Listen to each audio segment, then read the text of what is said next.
Car car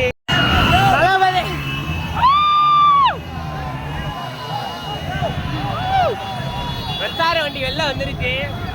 செம்ம கும்பலுப்பா பாத்தீங்க. Airport, Trichy airport.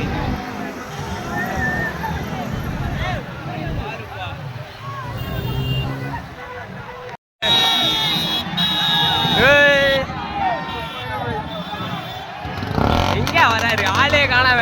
அவரு பார்த்தாச்சு.